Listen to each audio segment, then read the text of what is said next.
Assalamualaikum warahmatullahi wabarakatuh. Saya Aris Rivaldi dari kelas 12 IPS 2. Di sini saya akan menjelaskan mengenai dukungan Uni Soviet terhadap kemerdekaan Indonesia. Ada 4 poin yang saya akan bahas. Yang pertama adalah latar belakang mengapa Uni Soviet membantu kemerdekaan Indonesia.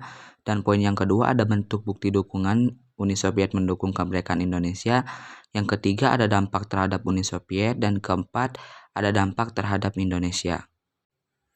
Pada 25 Januari tahun 1950, Menteri Luar Negeri Uni Soviet Vinshinsky menyampaikan secara tertulis kepada Perdana Menteri Luar Negeri Muhammad Hatta bahwa Uni Soviet mengakui kemerdekaan dan kedaulatan Indonesia dan keinginan untuk menjalin hubungan diplomatik dengan Indonesia.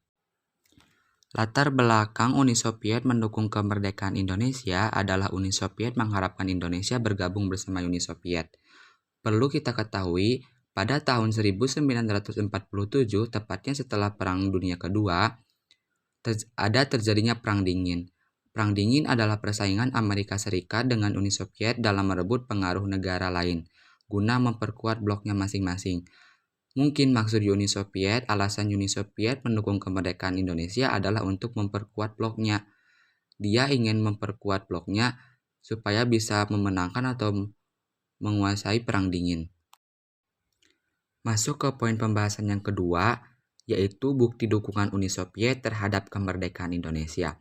Bukti yang pertama, Uni Soviet berkali-kali mengangkat masalah Indonesia dan menuntut PBB untuk menghentikan agresi militer Belanda serta menghimbau dunia internasional untuk mengakui Indonesia merdeka.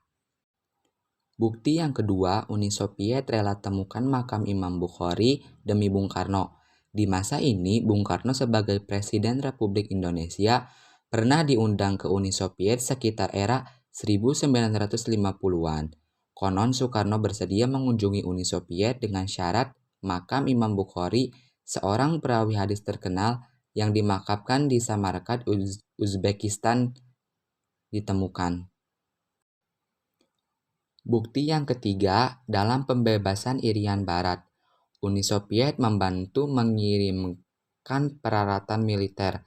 Sejak awal era 1960-an, seperti dicatat Tommy Lebang, Uni Soviet memberi bantuan militer kepada Indonesia senilai $600 juta dalam bentuk kapal penjelajah, destroyer, kapal selam, tank amfibi, pesawat tempur MiG. Bantuan militer itu membuat armada udara dan laut Republik Indonesia menjadi kuat. Bukti dukungan yang keempat yaitu Uni Soviet membantu Indonesia membangun Monas dan Gelora Bung Karno. Sekitar tahun 1955, Bung Karno dengan Perdana Menteri Rusia bertemu. Di situ Bung Karno mengungkapkan gagasannya membangun sebuah tugu nasional. Saat itu pun perdebatan kecil pun terjadi. Setelah debat kecil itu terjadi, nyatanya pemerintah Uni Soviet memberikan bantuan kepada Indonesia untuk pembangunan Tugu Nasional Republik Indonesia dan juga pembangunan Gelora Bung Karno.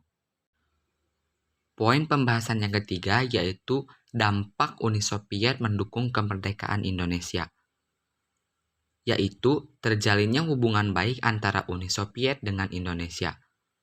Dalam sidang Majelis Umum PBB ke-8 pada bulan September tahun 1953, Menteri Luar Negeri Republik Indonesia yaitu Sunarjo memberitahukan kepada Perdana Menteri Luar Negeri Uni Soviet yaitu Vinshinsky mengenai keinginan pemerintah Indonesia untuk membuka kedutaan besar Republik Indonesia di Uni Soviet. Dan pada 30 November 1953, Menteri Sunarjo mengirimkan maksud tersebut secara tertulis.